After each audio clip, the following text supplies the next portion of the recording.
Bismillahirrahmanirrahim. Assalamualaikum warahmatullahi wabarakatuh.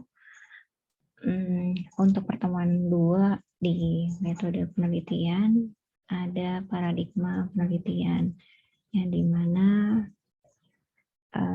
paradigma itu adalah cara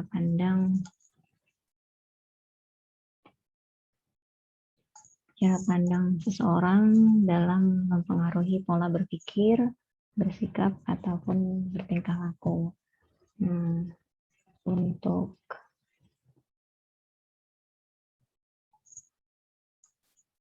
Untuk paradigma penelitian ini, nantinya di pembahasan kedua terdapat 2 hal, yaitu penelitian kualitatif dan juga kuantitatif. Untuk pembahasan yang pertama itu adalah penelitian kuantitatif. Nah, ini penelitian yang memang memiliki dasar menggunakan pendekatan deduktif dan juga induktif. Nah, seperti apakah deduktif itu dan seperti apakah induktif itu? Di sini mungkin saya berikan secara simpelnya ya, dan nanti bisa dilihat filenya juga untuk tambahan materi di e-learning. Dan untuk pendekatan secara deduktif itu adalah penarikan kesimpulan terlebih dahulu untuk hal yang spesifik dari gejala hal yang umum. Nah, contohnya ya, kalau untuk pendekatan deduktif, itu apabila semua mahasiswa harus mengambil mata kuliah metode penelitian, maka X adalah mahasiswa. Oleh karenanya, X harus mengambil mata kuliah metode penelitian.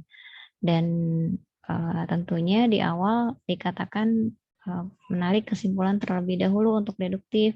Semua mahasiswa harus mengambil mata kuliah. Nah, itu sudah menyimpulkan bahwasannya kesimpulan yang diambil dari penelitian secara pendekatan deduktif. Dan untuk pendekatan secara induktif, itu mungkin kebalikan dari deduktif. Jadi kalau misalkan deduktif, di awalnya adalah menyampaikan secara kesimpulannya. Nah, kalau misalkan induktif, itu menjelaskan terlebih dahulu pemaparannya. Misalkan mahasiswa A itu membawa modul pada saat kuliah metode penelitian. Kemudian mahasiswa B membawa modul pada saat kuliah metode penelitian. Dan kesimpulannya, semua mahasiswa membawa modul pada saat kuliah metode penelitian. Seperti itu. Nah, itu nanti bisa dilihat juga untuk di e-learning-nya. Kemudian di sini ada metode kuantitatif dalam suatu penelitian, di antaranya masalah yang merupakan titik tolak dari penelitian itu sudah jelas. Nanti untuk permasalahannya dipastikan semuanya sudah terangkum dan juga sudah terpaparkan dengan jelas poin-poinnya. Kemudian yang kedua, penelitian ingin mendapatkan informasi luas dari suatu populasi. Dan kuantitatif itu memang terkenal dari hasil outputnya berupa data olahannya ataupun proses penelitiannya, data, dan menghasilkan pun berupa data. Dan maka dari itu di sini pun akan dilihat informasinya ketika cakupannya dari populasinya katakanlah 100, maka ketika pengambilan sampelnya ada 80, nah ini cakupannya jadi lebih luas dan lebih valid untuk hasil penelitiannya. Kemudian ingin diketahui pengaruh perilaku tertentu terhadap yang lain. Ini juga akan terlihat apakah satu variabel dengan variabel yang lain terdapat pengaruh perilaku atau tidak. Peneliti bermaksud menguji hipotesis dari penelitian. Ini hipotesis ya untuk suatu peramalan yang memang apakah peramalan di awal itu sesuai atau tidak. Maka dari itu sang peneliti pun akan melihat hasil mengujinya apakah tepat atau tidak dari hipotesis penelitiannya. Peneliti ingin mendapatkan data yang akurat berdasarkan fenomena empiris dan dapat diukur. Tentunya karena kuantitatif berkaitan dengan angka, maka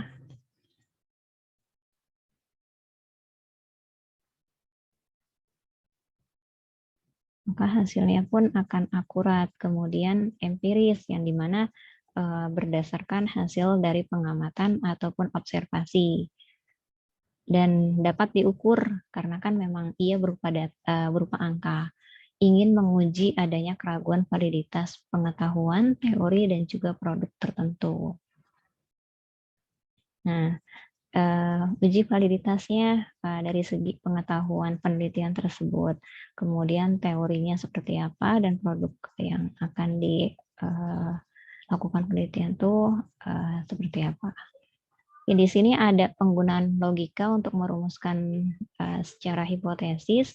Yang pertama, di sini ada sumber masalah yang memang bisa dipadukan dengan yang pertama adalah empiris, dan yang kedua adalah teoritis. Nah, kalau untuk empiris itu sendiri memang atas dasar pengamatan langsung ataupun observasi.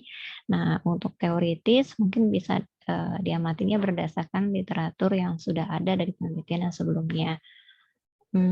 Kemudian proses selanjutnya adalah perumusan masalah. Ketika sudah dilakukan perumusan masalahnya, maka akan membaca dan juga berpikir hasil konsep dan teori yang relevan, kemudian membaca hasil dari penelitian, penemuan yang relevan. Di sini prinsip deduksinya,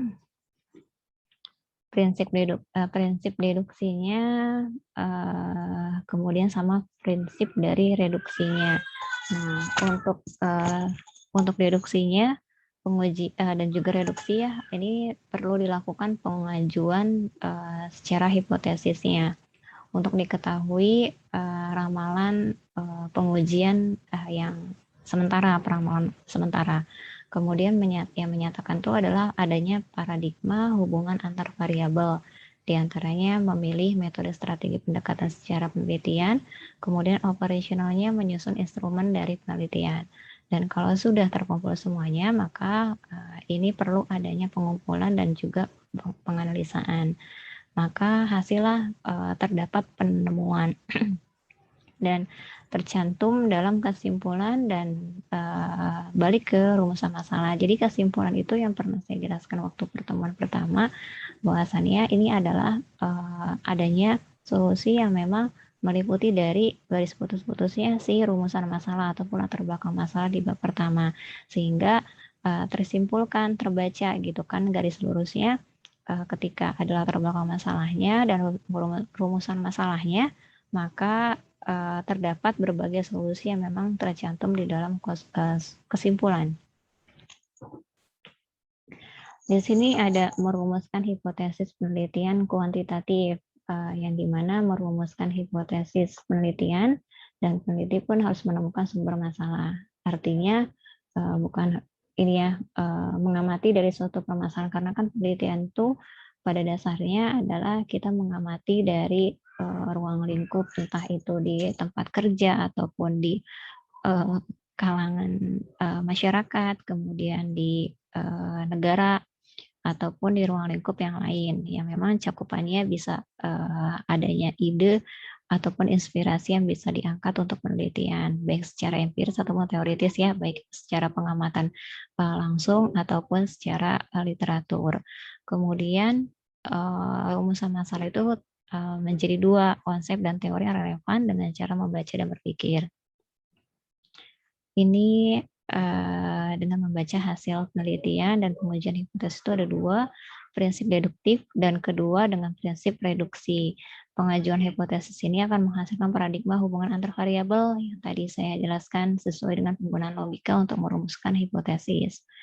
Nah, di sini ada tujuan perencanaan penelitian kuantitatif. Tujuannya apa? Yaitu untuk menghasilkan, memunculkan penelitian hasil yang kredibel, akurat, dan juga keabsahan dari data. Ini berdasarkan Hamdi dan Bahrudin 2015.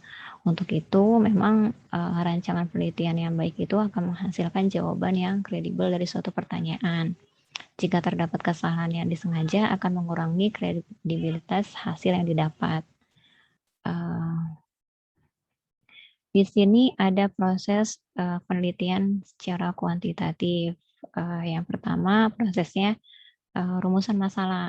dikumpulkan dari rumusan masalah, dipastikan ya ruang lingkupnya memang sudah jelas juga, tidak semuanya masalah diambil, tapi menyesuaikan juga dengan ruang lingkupnya. Kemudian landasan teorinya otomatis menyesuaikan juga dengan judul yang diangkat berdasarkan dari rumusan masalah. Kemudian tip perumusan hipotesisnya. Nah, perumusan hipotesis ini memang akan mengumpulkan dari berbagai peramalan sementara, pertanyaan-pertanyaan sementara yang memang akan menghasilkan dari rumusan masalah. Kemudian nanti dikumpulkan datanya yang memang dibutuhkan. Selanjutnya nanti terdapat nih ada populasi dan juga sampel, sama pengumpulan datanya, pengembangan dari instrumen. Kemudian dianalisa. Tapi sebelum dilakukan kesimpulan dasaran, tentunya dari pengembangan instrumen ini pun juga dilakukan pengujian hipotesisnya, yaitu dari perumusan hipotesis ini ya, dikarenakan ketika sudah dirumuskan apakah memang linear dengan hasil pengujian yang sudah dilakukan perumusan di awal. Setelah analisis data, kemudian nanti akan terjadi, akan didapatkan kesimpulan dan juga saran. Selanjutnya di sini ada beberapa sumber variabel penelitian kuantitatif yang dimana variabel itu segala sesuatu yang berbentuk apa saja yang ditetapkan oleh peneliti untuk dipelajari sehingga diperoleh informasi tentang hal tersebut kemudian ditarik kesimpulannya. Variabel itu memang menyesuaikan dari pertama masalah, kemudian cakupannya atau ruang lingkup, kemudian dari judul, dan nanti akan terbentuk dari variabel yang dibutuhkan. Di sini terdapat 5 variabel berdasarkan dari Sugiono di tahun 2015. Variabel independen itu variabel bebas, sama saja dikatakan dengan variabel bebas yang nantinya akan mempengaruhi dan juga menjadi sebab perubahannya ataupun timbul variabel terikat. Nanti paralel kita juga akan mempelajari ini pada saat untuk format papernya ya. Variabel dependent ini variabel yang terikat, variabel yang dipengaruhi dan juga atau yang menjadi akibat karena adanya variabel bebas.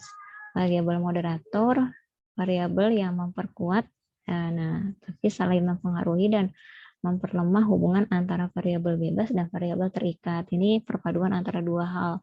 Moderator itu ada independen juga dependen. Nah, kalau misalnya independen sama dependen dikembalikan dari hal di atas.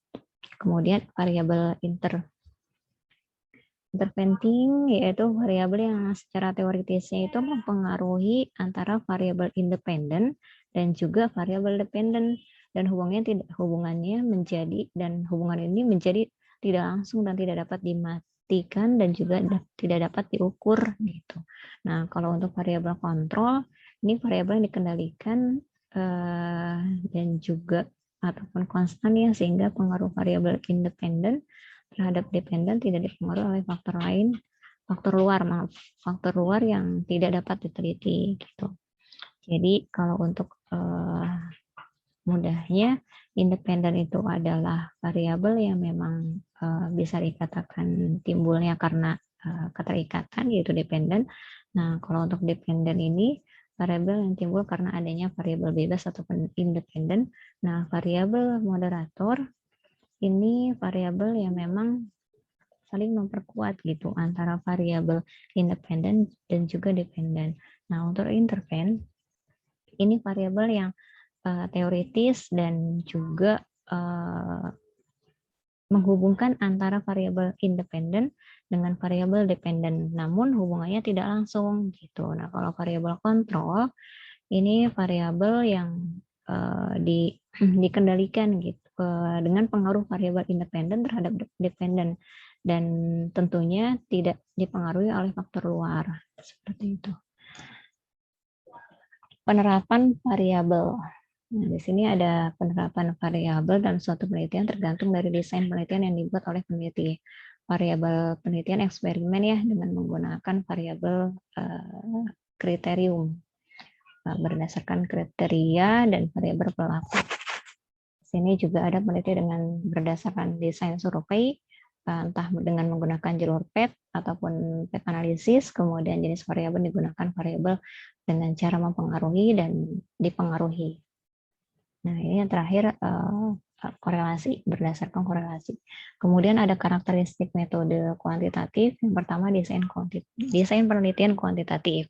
Desain penelitian kuantitatif ini harus dibuat secara spesifik, jelas dan rinci. Ditentukan secara mantap sejak awal penelitian, yaitu ketika kita sudah melakukan perumusan masalah ya. Nah, itu mesti memiliki desain dari penelitian secara kuantitatif itu betul-betul jelas dan akan menjadi pegangan langkah demi langkah dalam setiap penelitiannya. Kemudian tujuan penelitian kuantitatif itu menunjukkan hubungan antar variabel ya, nantinya variabel satu dengan variabel yang lain. Kemudian teori yang digunakan itu apa, dan mencari generalisasi yang mempunyai nilai prediktif. Yang memiliki nilai prediksi di dalam nantinya untuk pemrosesan penelitian. Teknik pengumpulan data, nah ini ada beberapa macam, biasa dengan menyebarkan kuesioner, kemudian observasi, dan juga wawancara yang terstruktur. Karakteristiknya ada instrumen juga penelitian kuantitatif. Nah, ini instrumennya itu dengan menggunakan pengujian ataupun tes, angket, wawancara terstruktur ya. Wawancaranya dipastikan terstruktur karena kan wawancara itu ada dua, ada wawancara terstruktur sama wawancara tidak terstruktur. Nah, kalau yang tidak terstruktur ini bahaya karena kan di sini memang sudah terpaut dengan ruang lingkup, kemudian permasalahan, kemudian judul yang mau diangkat dalam penelitian. Nah, ini tentunya pertanyaan pun harus sesuai dengan penelitian yang diangkat. Dan tentunya juga mesti menggunakan instrumen yang terstandar. Data penelitian kuantitatif, ya, ini hasil pengukuran variabel yang dioperasikan dengan menggunakan instrumen ya. Ada ukuran-ukuran ataupun indikatornya. Sampel penelitian kuantitatif, nah untuk ini dapat bersifat besar, artinya bersifat representatif. Mungkin juga di awal ketika kita ingin melakukan untuk melakukan di dalam penelitiannya untuk ia bisa dilakukan baik itu secara random ataupun acak, yang dimana untuk menghasilkan dari kuesionernya. Misalkan populasinya ada 50 dan dibutuhkannya katakanlah 30, maka tergantung mau ambil secara randomnya atau acak. Kemudian di sini ada analisis penelitian kuantitatif. Penganalisaannya itu adalah setelah mengumpulkan semua data gitu, analisa yang dilakukan bersifat deduktif.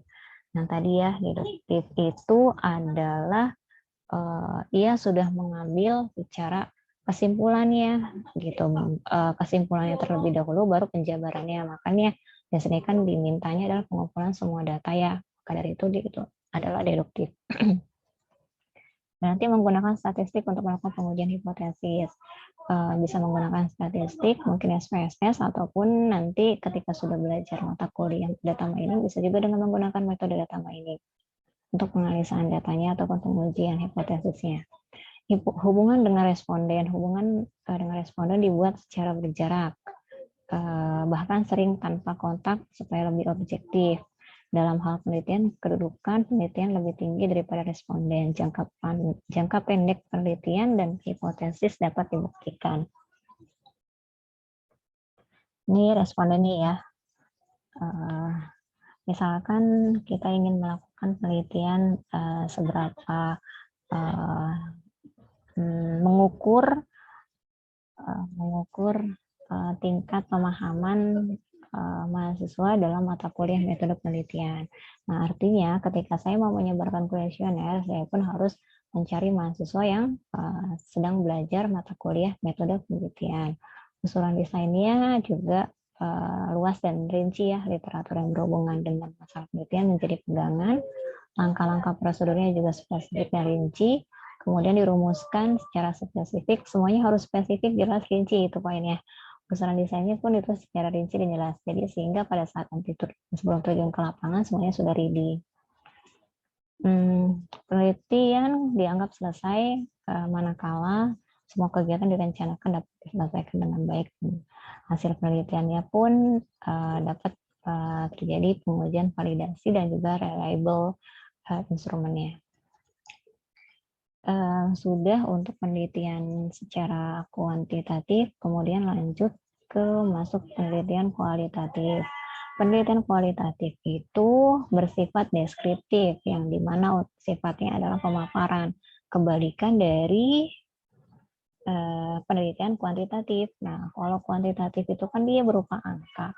Kalau kualitatif itu deskriptif. Dan maka dari itu dia penganalisannya adalah pendekatan induktif.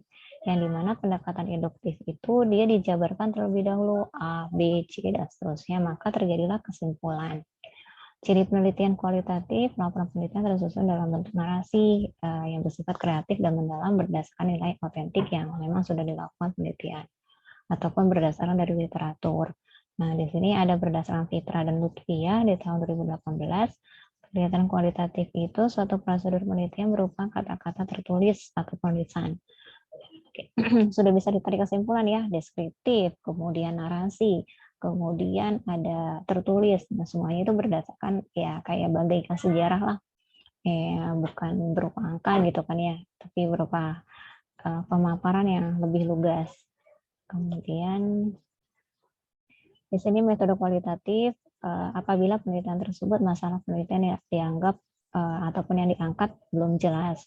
Kemudian meneliti sejarah perkembangan, memahami perasaan manusia. Ini kan akan terjadi beberapa macam nanti gitu, perasaan manusia itu kan bukan cuma satu gitu kan ya, tapi banyak.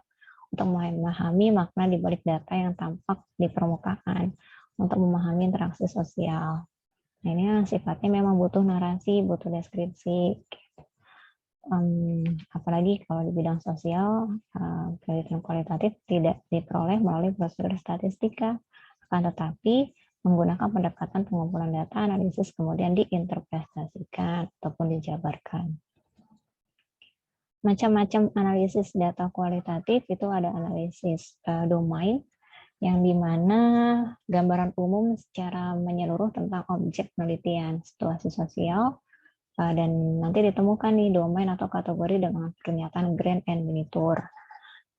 Dan grand design itu seperti apa, dan menetapkan domain sebagai pijakan penelitian selanjutnya. Makin banyak domain yang dipilih, semakin banyak waktu diperlukan untuk penelitian.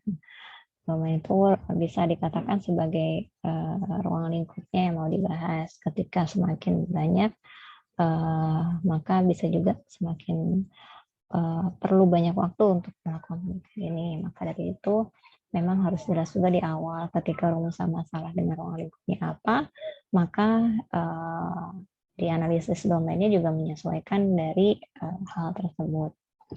Analisis taksonomi ini domain yang dipilih selanjutnya dijabarkan menjadi lebih rinci untuk mengetahui struktur internalnya dilakukan dengan observasi yang terfokus, yaitu pengamatan langsung yang secara terfokus. Kemudian analisis dari komponensial ini mencari spesifik pada setiap struktur internal dengan cara mengkontraskan antar elemen. Dilakukan melalui observasi dan wawancara terseleksi dengan pertanyaan mengkontraskan. Jadi ini objeknya sudah ada dari mana mau di manakah observasinya, pengamatannya, kemudian wawancara yang memang terseleksi dari orang-orang yang memang sudah menjadi sasaran, dan nanti dari pertanyaan yang memang lebih kontras. Analisis tema struktural, mencari hubungan di antara domain dan bagaimana hubungan dengan keseluruhan dan dinyatakan ke dalam tema ataupun judul.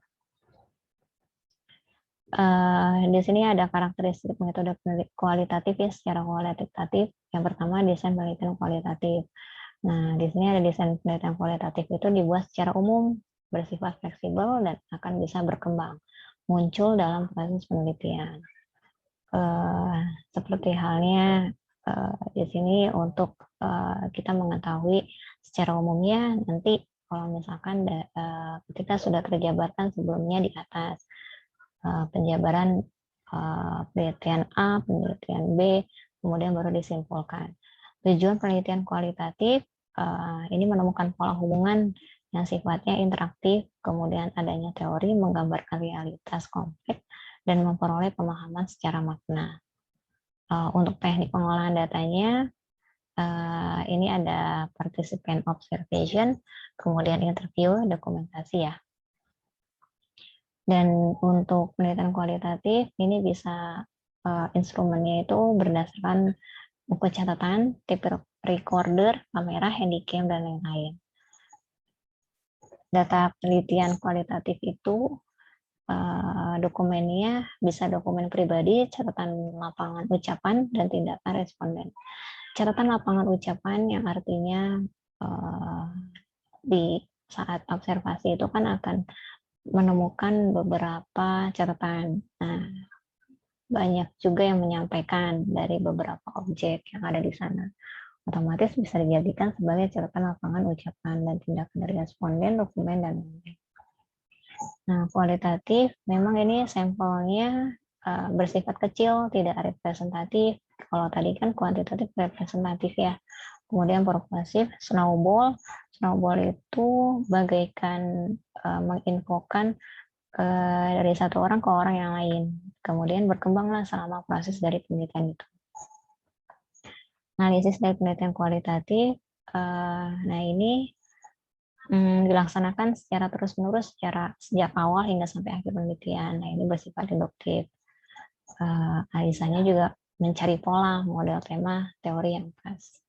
Hubungan dengan responden ini bersifat empati, akrab, dan supaya memperoleh pemahaman mendalam. Kedudukan antara peneliti dan responden kedudukannya sama, bahkan sebagai guru dan konsultan. Jangka penelitian lama sampai data jenuh dapat ditemukan hipotesis ataupun secara teorinya. Usulan desainnya, penelitian kualitatif itu singkat, umum, dan bersifat sementara. Literatur yang digambarkan bersifat sementara tidak menandakan pegangan utama. Prosedur bersifat umum, masalah penelitian bersifat sementara dan akan ditemukan setelah studi pendahuluan. Kemudian hipotesisnya tidak dirumuskan karena akan menemukan hipotesis tersendiri. Fokus ke dalam penelitian ditetapkan setelah diperoleh data awal dan data lapangan. Nah, ini adalah usulan desain. Memang ya tergantung setiap seseorang ya.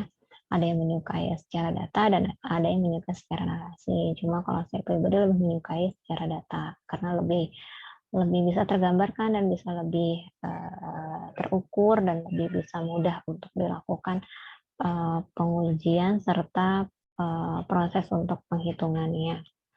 Penelitian dianggap selesai manakala setelah tidak ada data yang dianggap baru ataupun jenuh. Hasil penelitian itu dia bersifat kredibilitas pengujiannya, dependabilitas. Nah, untuk dependabilitas ini